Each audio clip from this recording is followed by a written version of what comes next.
Welcome to Mershman Seeds Cup of Joe. On this episode, Joe, Ben, and Turk have a lot to cover. They attended the Land Expo in Des Moines this past Tuesday and have a lot of good information regarding cover crop and carbon credit programs, the economy, and what's predicted for the future. The labels of Enlist 1 and Enlist Duo have been renewed by the EPA. Congratulations to Marlys Lampe as she retired this week after working with the company for 22 years. She's a valued member of our team and will be missed. Hi, this is Joe Mershman. Welcome to Mershman Seeds Cup of Joe. Today our regulars are here, Turk and Ben. A lot of stuff to talk about. I think the big this week for us, as far as mind-stretching new information, it has to be the 2022 Land Investment Expo put on by Steve Brewer in Des Moines, Iowa. I mean, it's record attendance, unbelievable speakers. We got a lot to talk about. And I think the first thing we should talk about that is this climate change and how agriculture is going to lead the parade, you might say, or not, I don't know, whatever you want to call it, be at the front to solve some of the problems we have, and that's by sequestering carbon. Let's talk about that a little bit. Yeah, so there are a couple different, I sat in on a presentation where they were talking about some of these CO2 carbon pipelines and how they are pulling CO2 out of the air from ethanol plants and fertilizer plants because those are the most readily available, and they are actually injecting that CO2 back in the ground a mile underneath the surface. There's a couple different spots in the United States where they can sequester that carbon, but they're using it to, those are the most readily available versions, and corn both. Corn is used obviously in the ethanol plants, and there's opportunity for premiums tied to that coming down the road. Yeah, just so it makes sure at a very low, easy to understand level. Basically, when you burn anything of a fossil fuel, you create carbon dioxide, and excess carbon dioxide tends to raise the temperature in the environment. Basically, is what, over time. And I think pre-industrial revolution, I think that the parts per million were like around 200. Now we're over 500 parts per million of carbon dioxide in the atmosphere. So anything we can do to lower carbon dioxide will benefit the theory on climate change. Now, personally, I kind of follow Dr. Elwyn Taylor's philosophy that everything's more on cycles. And, basically if we don't have if we don't see this happening, maybe it's not as important. But right now, the consumer believes it's important.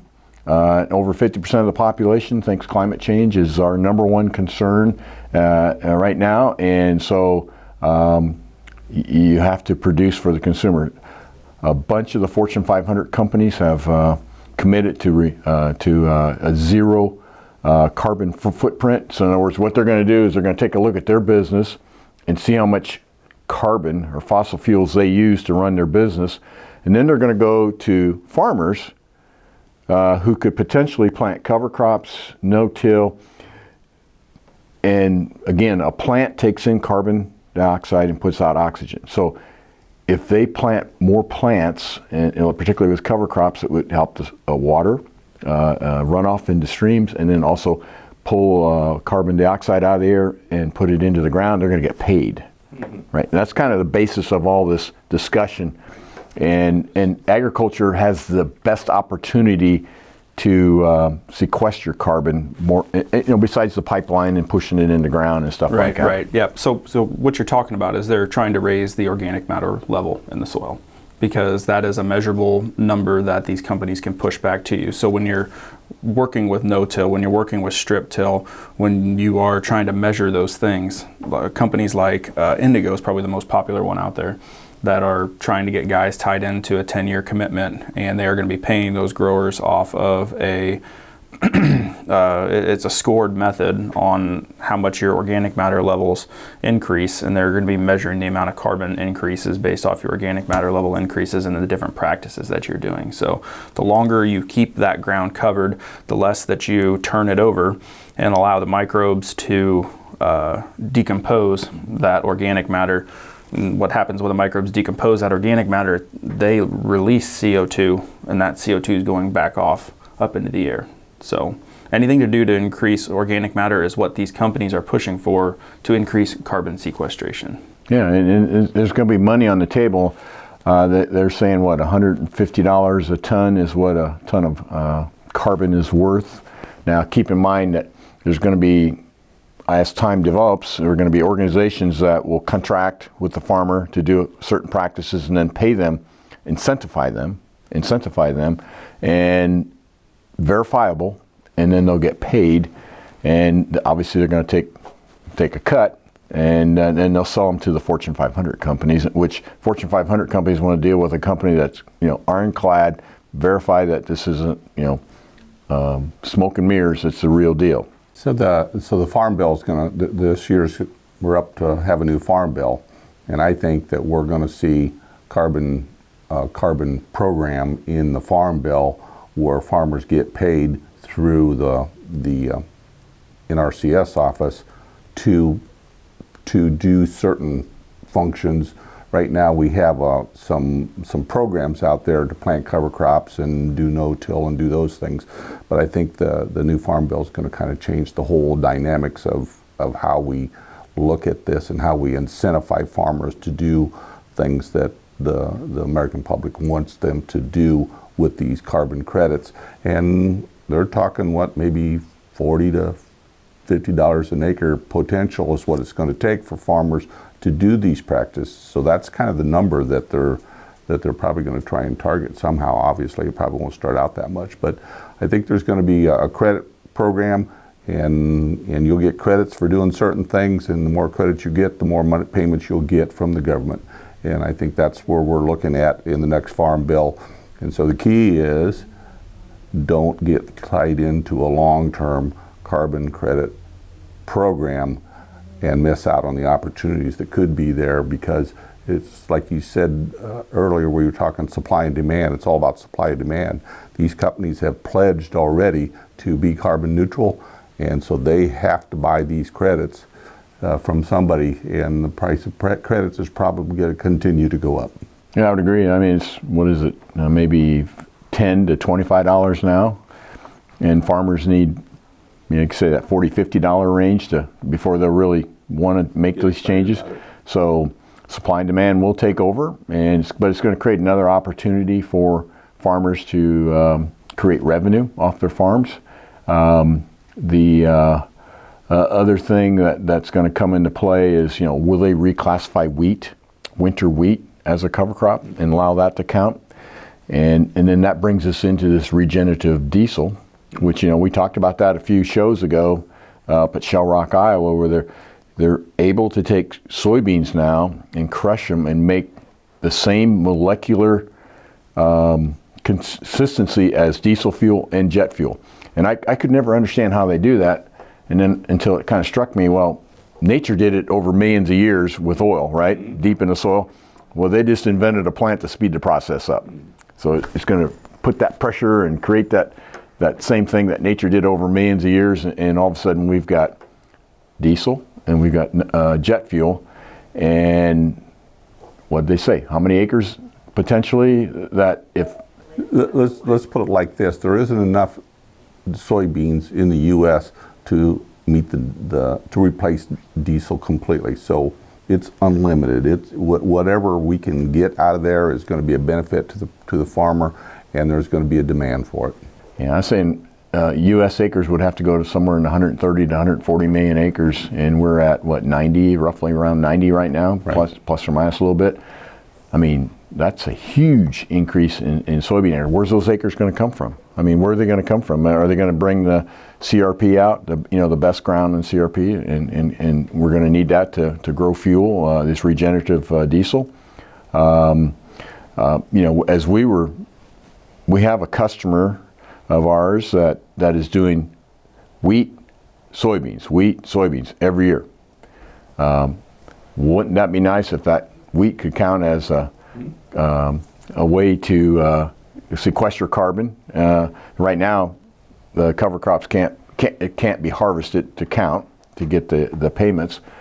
and then follow back up with soybeans. I mean, we can do this in the northern areas with our ultra early wheat, and we got a video that's going to be coming out in the next week or 2 or 3. That's going to interview that individual farmer, and he's going to talk about how he's doing it here, not far from 10 miles from our office or 20 miles from our office. How he does wheat in the fall, double crops, soybeans, and it's working. So puts wheat back in after and then back to wheat again. Yep. So basically the ground is just covered all the time. And you're going to create a lot of organic matter with that system too. So that's kind of the big buzz at the expo this past week. But there's other things too. And we can talk about those too. And that's, well, we're going to link to it so you can actually listen to the Ag podcast or read it. It's called Inflation, Recession, and War, Oh My. And before we go to that, though, basically I wanted to, one thing that you might have already said it, but there's like only 2 ways to pull CO2 out of the atmosphere. One of the ways is what we talked about with the American farmer. And one of the other ways is they're in like Iceland, they got a machine that's pulling it out and doing something different. But farmers are going to be driving this. The U.S. farmer is going to be driving this carbon credit source. So stay tuned, because it's going to be very important, because this is like the only way, the only sustainable way that these companies are going to be able to go carbon neutral. Yeah, it's we have the best opportunity to provide the solution in agriculture. Yep. And it also helps with soil erosion and water quality. Those It's a are all win-win all the way around. Yeah, big hot topics right now. Everybody, and we all live on this planet, and we obviously want to be concerned about it. So we'll have to see how this plays out. Yep. So back to the inflation, recession, war, oh my, and that was an economist that talked about that. And we're going to actually have the article linked so you can actually listen to it or read it. But they're predicting, well, not something that surprises us. Anybody that took Economics 101 knows that when the government spends all the money they spent for the pandemic and then again they want to spend even more, that when you get all these dollars in the economy, chasing fewer goods, you're going to have inflation. I mean, that's basic Economics 101. So what's that going to create? This deficit spending. We haven't had inflation this bad since 1982 for this last month. And I remember 1982, I was about 2 years into my house that I bought, and I was paying like 14-15% interest for my mortgage, and it was tough. And then the farmers, they even know more, because it just zapped the profitability out of farming with interest rates so high. So how do you slow down inflation? You raise interest rates. The Fed's already announced 3 interest rate hikes this year, and that could change too, depending upon how inflation goes. So this economist was predicting a major recession in 2026. But in terms of farming land, still a good investment. Usually land's a good investment when you have inflation. Well, land prices went up 37% in Iowa this year, and with being the ability to borrow money at 4%, it's still a pretty good investment. Yeah, and that's what he advised the audience. He says, if you need something to be more efficient, I think the key word is more efficient, now's the time to do it, because we will see a slowing of inflation and increases in the second half, is what he predicted of 2022, but it's not going away. And he said we will not see inflation levels at the level we saw the last 20 years again, because of our deficit spending. In other words, we're going to have to pay the piper now. So he put a baseline in, the minimum that we'll ever see inflation go down to is 2%. We'll never see it go to 0 or a very low number. And it's going to stay relatively high through the end of the decade, at some level, I should say, not necessarily relatively high. So you want to read his article. And what was his accuracy? They're the oldest firm since 1948 that have been continuous, and 97.3%, I believe. Yeah. So when measuring things like how stocks do, how gross GDP and all that other stuff. Prediction, Trends, everything. yep. So anyhow, I just a lot of things going on with the economy. And then one of the other speakers towards the end of the day spoke from Fox News. Spoke that he says basically the key congressmen have recognized that we don't need a Build Back Better 2 bill for social, and just in general, we don't need to change the filibuster, and there's one other, and we don't need to change the election laws. So he was saying those things are not going to happen, despite what we read and see every day in the news. Obviously they want you to tune back in, so you got to build some kind of controversy. So, but it's too many senators on the Democratic side that said, "No, we don't need this." So, I was just really impressed with the meeting and the quality of speakers. Bottom line is, still bright future for ag for some time to come. Yeah, I think agriculture is going to be strong, but we're going to have our ups and downs. And if you've been in this business, you expect things to cycle. And as far as the supply side thing, they expect that the supply channel is going to start easing the second half of 2022. That we're going to see. And then another thing that really struck me was the copper. Copper is a leading indicator for many of the commodities. If you watch the price of copper, if it starts going down, other things will start following it too. And I've never heard that before. Yeah, that was quite a golden nugget there. So anything else that you guys would like to add about this? And of course, I've written my notes, and if any of you would like a copy of my notes, I'd be glad to send it to you. But I encourage any of you that have a day to go to the Land Investment Ag Expo in Des Moines. It's every year in January, and it's just getting bigger and bigger and bigger. A few notes that I had, and I know we went to different breakout sessions, but I went to the land value from the Farm Credit Service. Jim Knuth, Senior Vice President from Farm Credit Service, was speaking, and he was talking about that 37% rise in prices over the last year, and that's over 1,200 sales that they were involved with. It's 1,200. He said that's the highest level since 2013, and so he says, and that's about as high as it ever gets. He said the people that wanted to sell land, it's on the market. It's in stronger hands now. There'll be less land available, which is not going to mean the price is coming down at all. It's going to continue to stay strong and maybe even go up more. So that was an interesting. The average price per CSR was $148 last year, and the highest priced was $164 that was paid. So there's your range right there. Just to clarify to folks that don't know, what is CSR? Crop suitability rating. So all land has a rating, and based on how productive that land is, and that's the value. It's basically 0 to 100. Is that right? Yeah. The range. Yeah. So it's really strong. 80% of the land in Iowa is free and clear. So 81% of all the land sold last year was bought by farmers, not investors, farmers, and it was 50% of those were bought at auction, and 30% were private sales.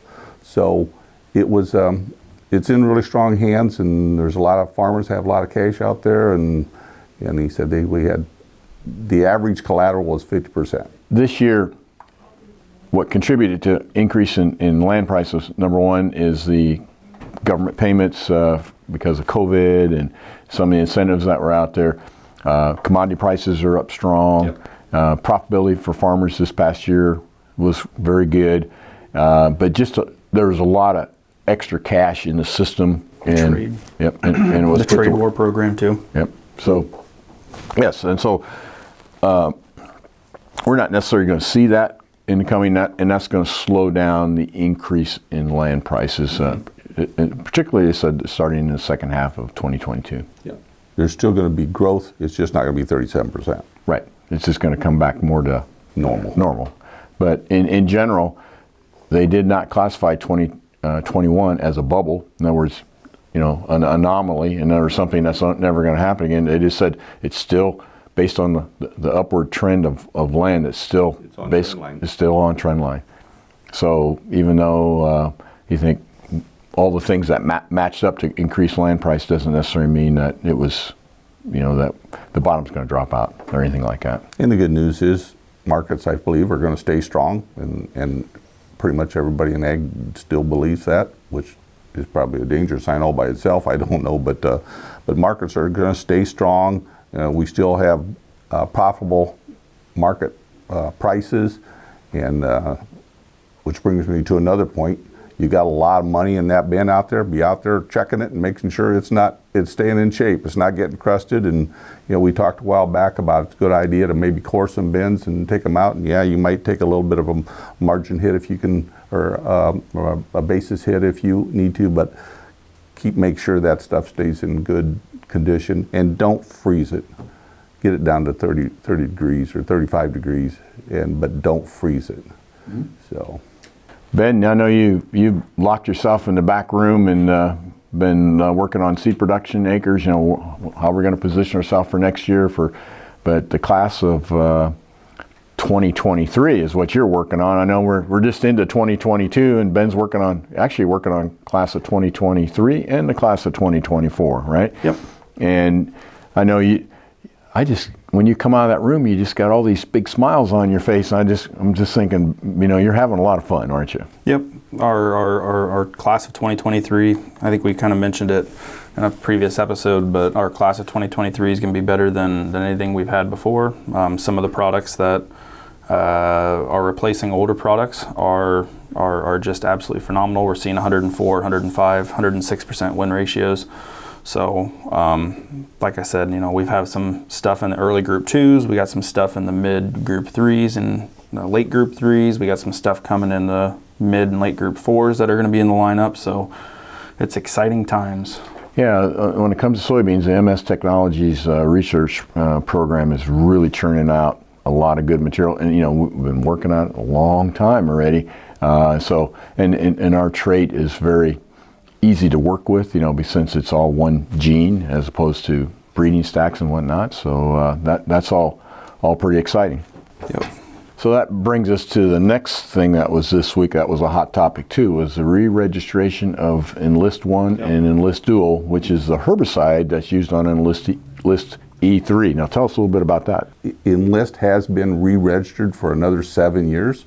And and that's a really good thing. It's went through the endangered species, as every herbicide out there will have to go through this endangered species updates. And so Enlist has just went through that, and we have a new label. And one of the key things about this label is that the local states and counties have the ability to adjust that label if they feel necessary. So as opposed to can't make any change into it at all. So that's a good thing.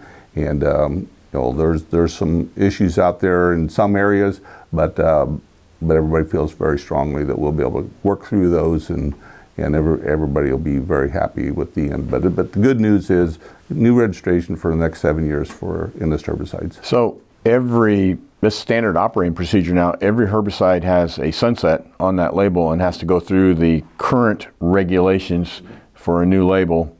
And Enlist herbicides have passed that, but there's a whole bunch in the queue. That are going to have to be reviewed, and that's scary too, because we could lose some too in the future. There will be some that will be affected a lot more than what Enlist was. Let's put it like that, as they come into their queue. But that sunset is going away for all herbicides. They will have to have a new registration every 7 years from now on. That meets the current EPA standards for endangered species and water and everything else. Yeah. So some good news and then some little bit nervous news, I guess, because we have this one, but we need a lot more herbicides, not just Enlist 1 and Enlist Dual. Anything else? Busy week. Well, it's a busy week. As always, January is not a time to rest. It's a time to plan and get ready for, well, we did have 2 people send us a photograph of the same skunk. Is that right? Really? That is correct. It was Jake, and who was the other? A customer of ours in Houghton. Okay. So they took a picture and they texted it to Ben and said, "Hey, I saw my first skunk, dead skunk." And you if you've been watchers of the Cup of Joe show, we talked about that for several years. But there's an old wives' tale that when you see your first dead skunk in the middle of the road, or you start seeing several dead skunks in the middle of the road, that means we'll be planting corn in 6 weeks. And it has to do with the gestation period of skunks and their breeding habits. And the males are looking for the females, so they tend to wander, and they don't look both ways when they cross the road. And so the folks that watched the show sent us the picture and said, "Hey, we were going to be planting corn in 6 weeks." And what was my response, Ben? I think it had something to do with he was a overzealous skunk. Yeah, he maybe scouting out a little bit early. So anyhow, I don't think we'll be planting corn in 6 weeks unless we're in Texas or something. But anyhow, we enjoy those stories and appreciate folks telling us about some of the things. The other thing I'd like to mention is that a key employee at Mershman Seeds is going to retire. Actually retired at the end of this week. Her name's Marlys Lampe, and Marlys has been here 22 years. I call her the voice of Mershman Seeds. She's the one that answers the phone on that first or second ring, which, that's important. When you call in, your phone call is important. And she does a lot of other things. She's kind of the in-house banker here for John Deere Finance. She works a lot with the licenses and dealer agreements, and a whole litany of things. So we wish her the very, very best, and we know that she doesn't live far from the office, and we'll hopefully see her pop in and give us a hard time and tell us how much she's enjoying retirement compared to us worker bees that are out there still trying to get to that point. So congratulations, Marlys. We appreciate all the years of service that you gave to Mershman Seeds. We can't thank you enough. Well, that brings us to the corny joke, and actually I have a corny story. Okay, listen to this one. 2 employees from the gas company were making a house call. The younger employee says to the older one, kind of goes with this retirement thing, "Geez, you're old." "Yeah, that may be so, but I can still outrun you." "Well," the young guy says, "how about a foot race to see who's fastest?" With that, they started running around the block at full speed, the old guy and the young guy. The older man kept up with the younger man around the first corner, the second corner, and the third corner. As they approached the last corner, they saw an elderly woman running as fast as her legs could carry her. Puzzled by this, they both stopped to ask why she was running behind them. The woman caught her breath and said, "Well, you were at my home checking my gas meter, and then I saw you running away. I figured I better run too." Yep. It just goes to show sometimes things aren't exactly what you think they are. Just Be what they seem. Well, anyhow, thanks for watching this week. We hope you and your family are healthy and safe. We'll see you next week. Take care.